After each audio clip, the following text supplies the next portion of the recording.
So we're here to talk about race, class and identity, and one of the things you'll notice about that is these are three very big topics, each in their own right, and we could be here for many, many hours if we were going to do full justice to all of them. So I'm really going to concentrate on race and identity, partly because there is another meeting happening about class right now, so if you really just wanted to talk about class, hopefully you'd be in that meeting. But I am going to say a few things about class and how it relates to race and identity. But just bear in mind that we're starting a discussion here, but that these are much bigger topics than we can deal with just in one afternoon. And the context for having this discussion is obviously the rise in racism, the rise of the popular right across the world, but also the persistence of racism from our own state against migrants, against people of the Windrush generation. We've seen many different manifestations of racism over the past few years. And with the rise in racism, we've also had a rise in anti-racism, of people who want to stand up to these things, who want to challenge them, and who want to discuss how the best way is to do that. And I think this context has thrown up a lot of theoretical challenges and strategic challenges about the best ways in order to do some of these things. And part of that discussion is it's thrown up, I think, quite a big interest in debates around questions of identity. There's been a whole wave of articles, of new books, of discussions. There's a whole series of programmes coming up on the TV that are looking at some of these questions about who we think we are, about how identity works, and about many of these ideas. But before I say more about identity, I want to say a couple of things about race and about racism. The first thing I think we should really get out there is that race doesn't exist as a thing in itself. Any of the serious genetic research has shown that race is not a real thing, that there is actually massive genetic DNA variation between people supposedly of the same race and across the human race, if you like, that race is actually just a totally made up and arbitrary way to categorise people in the world. It is an invention, something that has been invented, I'm going to argue, by the ruling class, that has its roots in slavery and in colonialism. And out of slavery and colonialism, this led to a global system where people have become categorised, but not just categorised into different races, but also categorised into a hierarchy where some races have been seen by the rulers of the world as more important and more deserving and more worthy than other.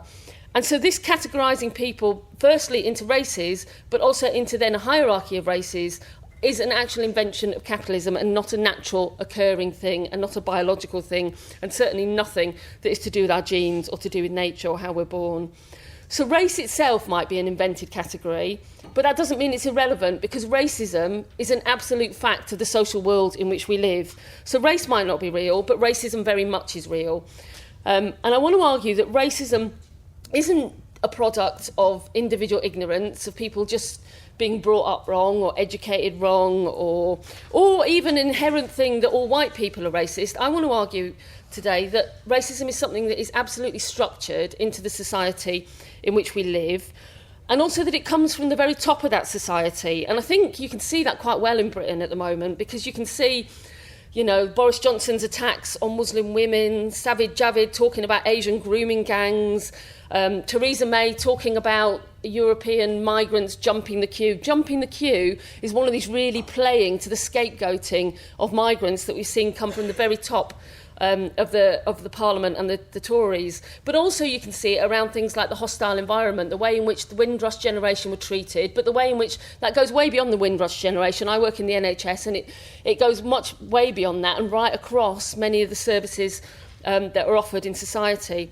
You could look at any area of society to shed a light, really, on the absolute racism that is entrenched from the top down. Look at the question of history professors. I don't know if people saw the report that was out recently from the Royal Historical Society. There are less than 100 black history professors in the UK, and there is only one female black history professor who was only appointed a month ago. So just think about what that means in terms of history that is being taught. That whole sections of history have been deleted from the curriculum, or not taken seriously, or not had the voices of those histories heard. And this shows you, I think, something about how racism works in society. And I'm going to come back to how we challenge racism towards the end of the meeting. But I want to spend the middle section of this really talking about the questions of identity. Because at its base, identity is really about the questions about how we feel about ourselves, who we are.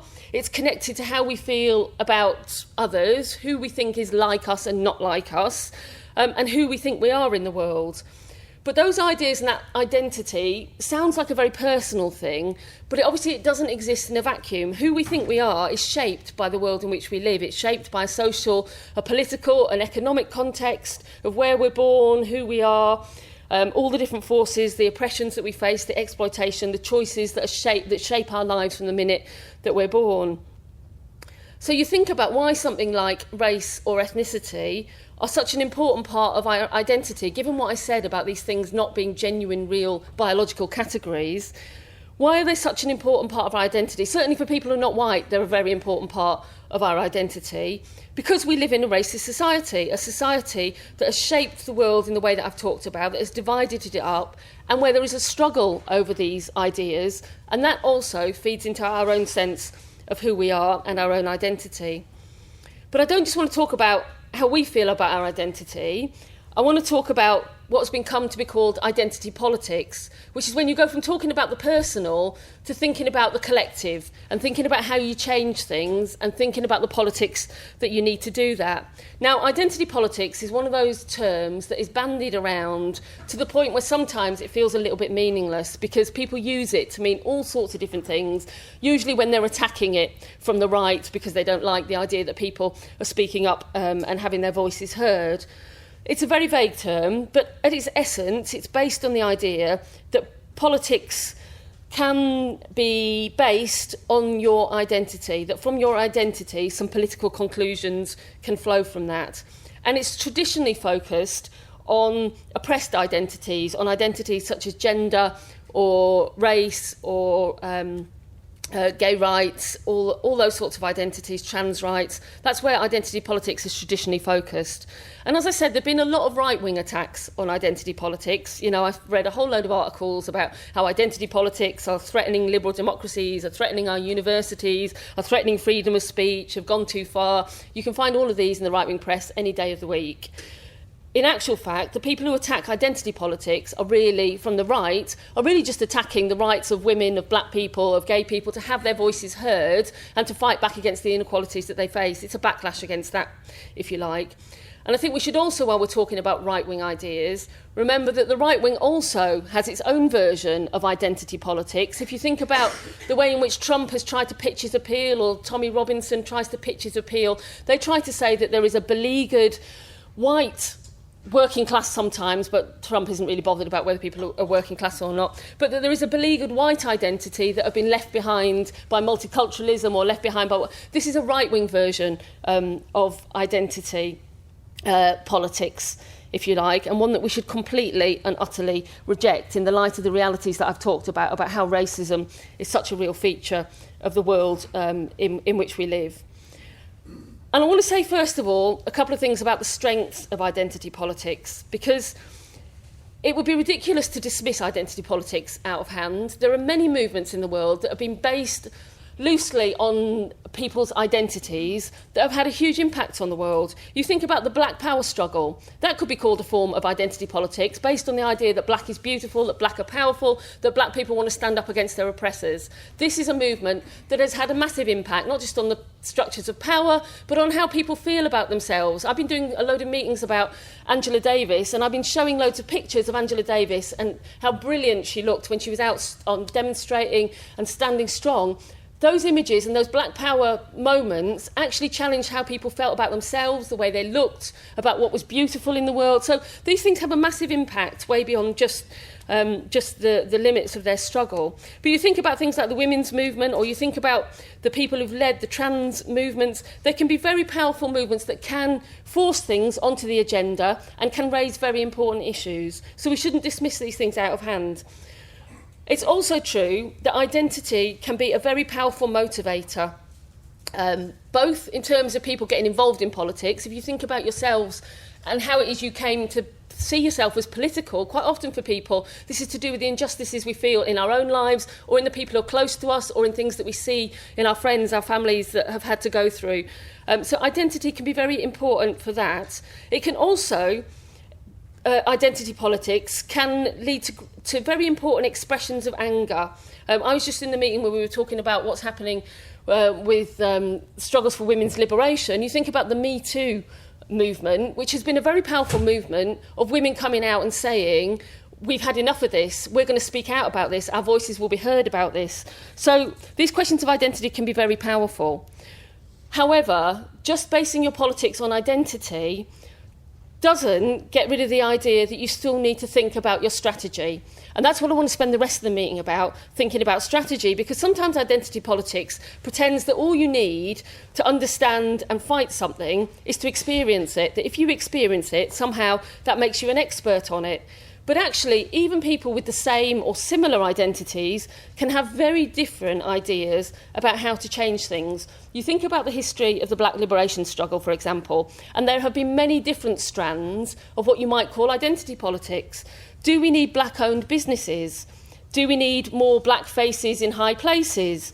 Do we need to fight inside the Labour Party and get the voices of black people organised inside the Labour Party? Do we need revolutionary change that can challenge the whole of the system? I don't want to give away the whole plot, but I'm for the last one of those. We need to challenge the whole system. But you can see that just because you are black or a person of colour or you come from an oppressed ethnicity doesn't mean you're going to have the same ideas about how you should change things and how things should go forwards.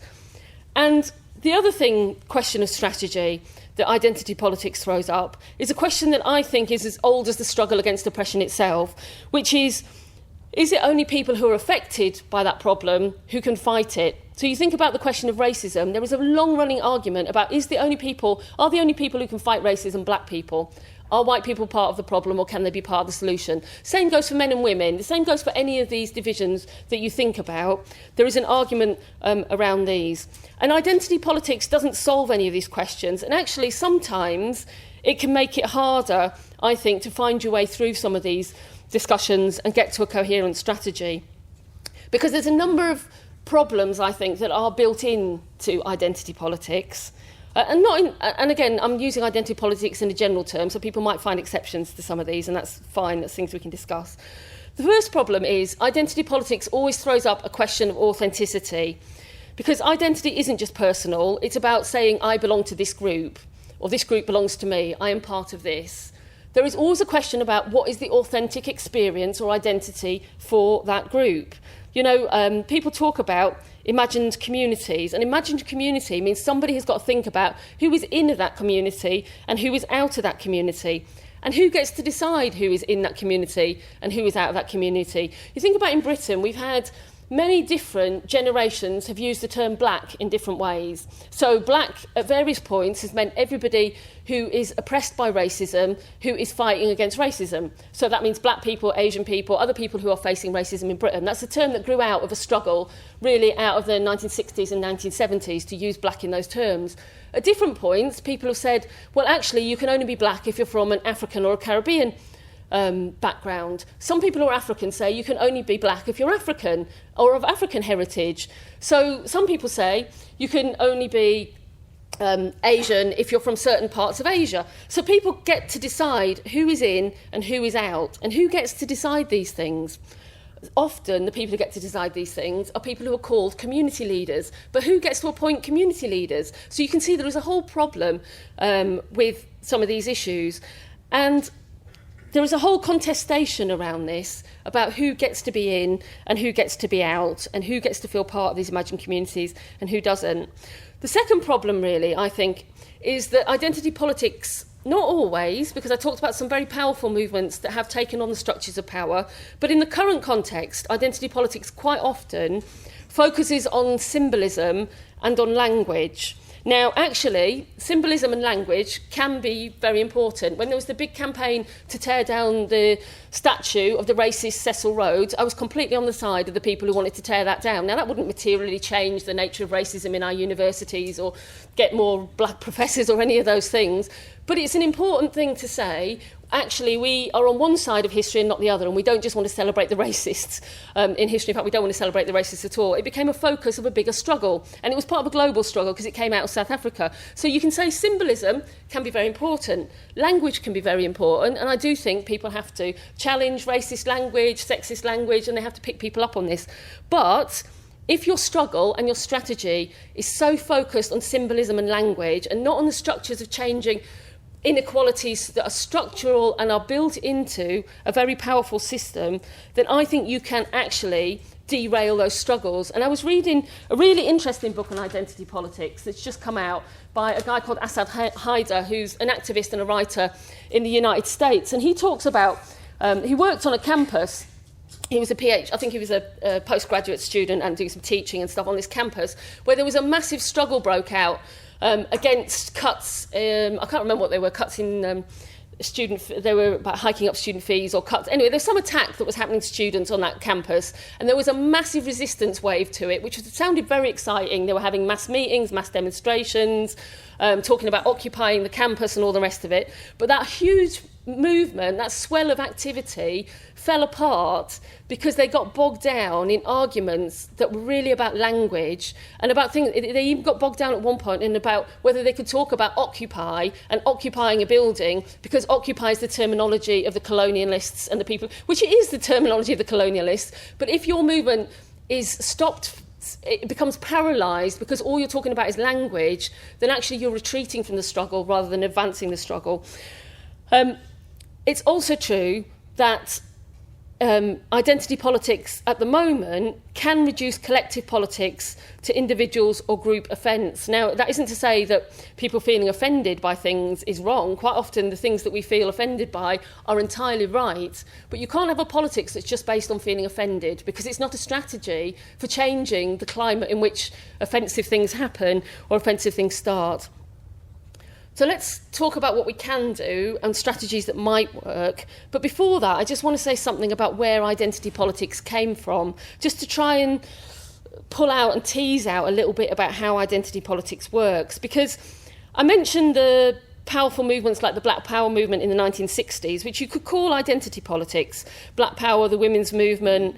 This was all at the same time as there was a general upheaval in society. This was the context, was a general struggle against the way society was operating. If you read the writings of black activists in America, they really felt that revolution was on the agenda, not just in America, but around the world, around the global south, around struggles that were happening everywhere in the world, people coming out against the Vietnam War, a whole host of struggles. And in some ways, you could say that this was the first wave of identity politics, but that wave of identity politics, in a way, was connected to a much bigger vision of transforming the whole of society and of revolutionary struggle. And partly it became focused on questions of identity because of critiques of sections of the left that hadn't taken some of those questions seriously enough. And that's certainly true if you look at the history of sections of the left in America, for example, that hadn't taken the question of racism, such an important issue in American society, or the questions of sexism seriously as issues. And partly that's why those people focused on building those as movements separately. Now, as the whole wave of rebellion against the system declined, these movements also declined, and in lots of ways they then fragmented. So you think about the women's movement, for example, then split into gay women and straight women, black women, white women. So as the movements go up, you can have lots of collective power, and as they go down, they are prone to this kind of fragmentation and more of an inward looking.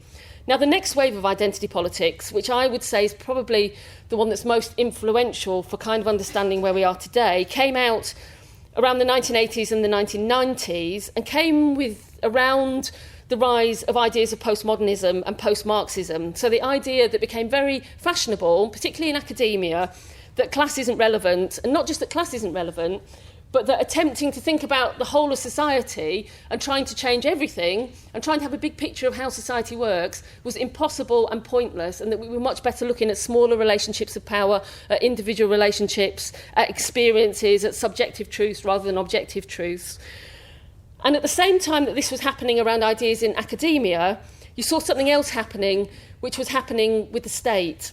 So in the 1980s, if people cast their minds back or think about the history of this time, there were a whole series of rebellions against racism, a whole series of riots, out of which the state realised that they had to do something to try and appease this. And one of the things that the state did was it encouraged the co-option of a number of anti-racist leaders and campaigns into projects that would be funded by the state that would try and create a bit of a buffer zone between the state, basically the government, the racist police and all the rest of it, and black people and black communities and other communities facing racism.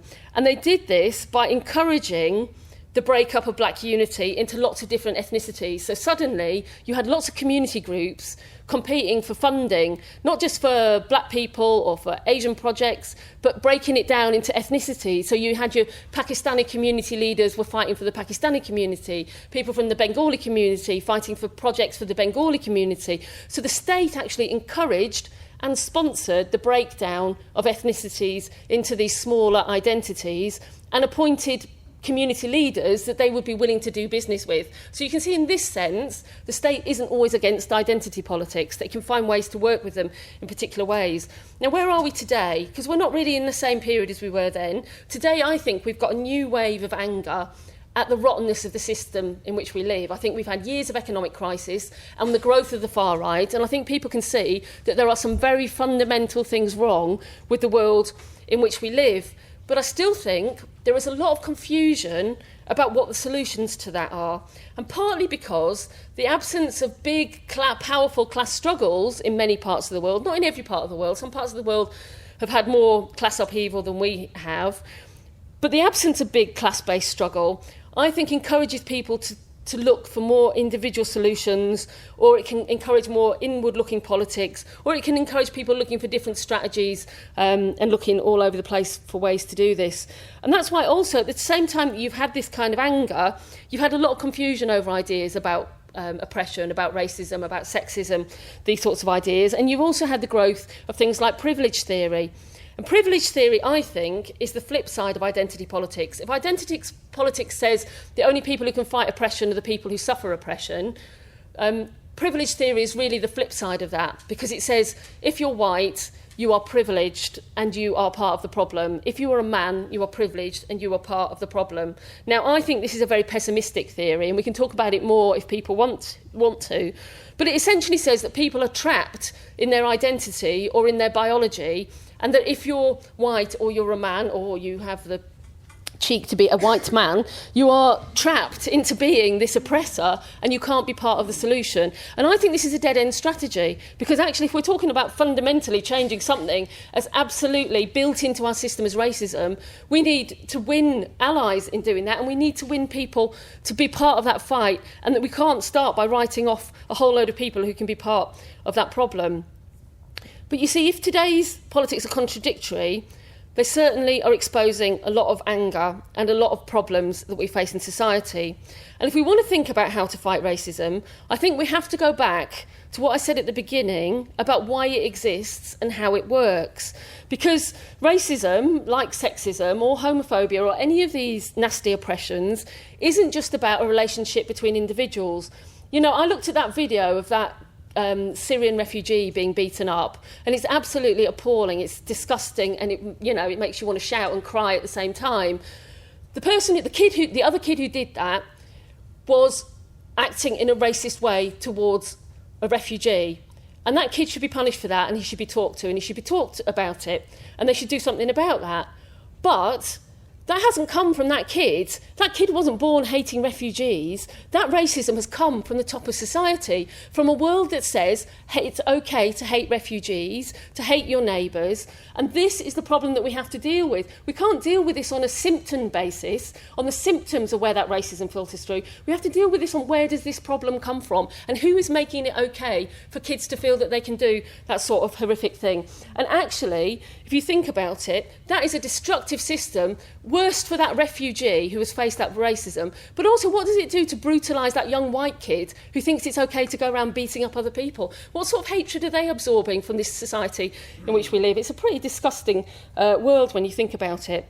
So you can see it from scapegoating, and you can see it from the structural inequalities that we've talked about. And I think we can also see, when it comes to strategies, that a strategy that has existed for a long time, the idea of getting black faces in high places, it used to be called in the US, the idea of getting more black people into positions of power and responsibility, is not a strategy that works to liberate black people. This has been tested. Think about Obama. Obama was the pinnacle of this strategy, and we all celebrated like crazy when Obama was elected. Here, in the heart of the beast, a black man can become president, and that was a brilliant thing to happen. But 8 years of being the president of America, and what happened in America? Did racism go away? No, black people were still killed by racist police. Black people still were in the worst employment and were in the worst housing and facing the worst sorts of racism. It didn't deal with that. And that's because actually it's not just individuals at the top who are racist, it's the system that is racist. And that is why, actually, you know, there are racist individuals at the top, but the people who get to the top, like Obama, who's not racist, is unable to challenge something as big as a capitalist system that is driven by profits. Individuals do not have that power. And that will also be the case if Jeremy Corbyn comes to power in Britain. Jeremy Corbyn is one of the best anti-racists I've ever known. And before he had a profile, when he was an obscure backbench MP, he would go on demonstrations for refugees when it wasn't fashionable and nobody knew about it. He's a great anti-racist. But if he comes to power, will that abolish racism? No, it won't. We will still have to fight against the racist police or against racism in other structures in society. These things will still happen because our world is set up to be run for the rich and the powerful, and the rich and the powerful are able to keep rich and powerful by using things like racism to divide people and to drive people down and to maintain their positions of power. So my final points are these. Racism means understanding. Fighting racism means understanding how racism is a tool for the capitalist class. And that also means that we can't just leave black people or victims of racism to fight it alone.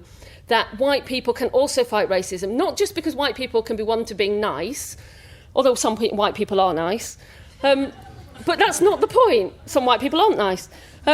But it's true because it's actually in the interests of white working class people to fight racism. And there are a whole number of studies that have shown this. It's true in terms of the big theory that I've talked about how capitalism relies on racism by dividing people and pitting them against each other. But actually there's a whole load of sociological studies from America that have dug down a lot deeper and have shown that the greater the level of racism in a community or in a workplace, the more that drives down the wages and the conditions of both black and white people, because that divide and rule is the oldest trick in the book and it still works. And all the evidence shows that it still works. So white working class people, I should clarify, white working class people have an absolute interest in fighting against racism as well. So they should do it out of solidarity, but they should do it because actually it's in all of our interests to do that. And my final points are these. Identity does matter.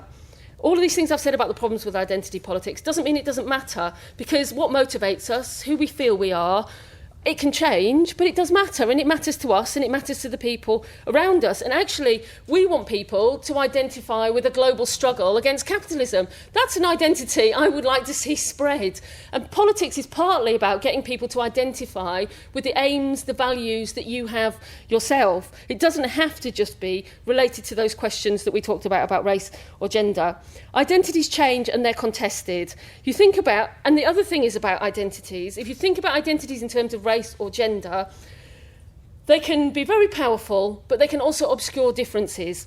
You think about the Muslim identity in Britain, which has been created by a mixture of global hostility, Islamophobia, the war on terror, but also a sense, I think, about among a lot of Muslims of resisting global terror and standing up for Palestinians. There's a lot of things that go into creating a Muslim identity.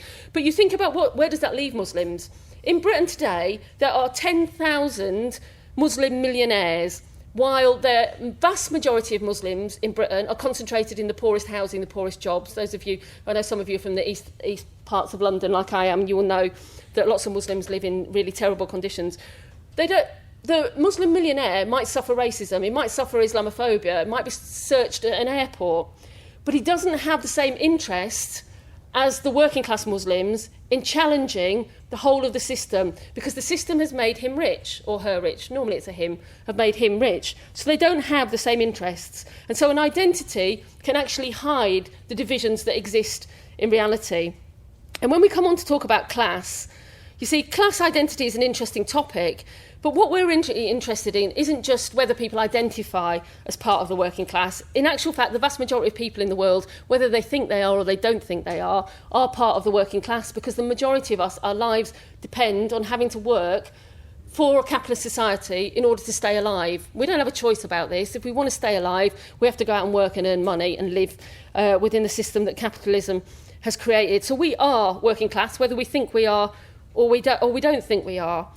And actually, whether people think they are or they don't think they are can change a lot in struggle. You think about the UCU strike earlier this year, where lots of lecturers came out on strike. And lots of those people probably didn't think they were part of the working class at the beginning of that. They probably thought they were professionals and educators. And I know lots of people did think they were part of the working class, but some did and some didn't. By the end of that, people felt their collective power to organise collectively, to self-organise, to speak in meetings, to put out petitions, to decide what they wanted for themselves. You create a collective sense of class power, and that is very important.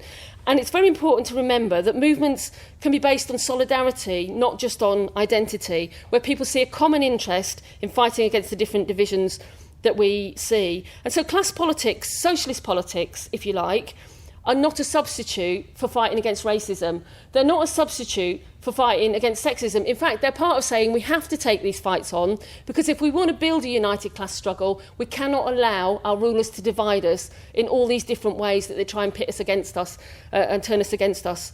So we can't unite without tackling those issues, but we have to build a mass movement that looks outwards, that builds unity, and that has the power to take on an enemy as big as the capitalist state that we face.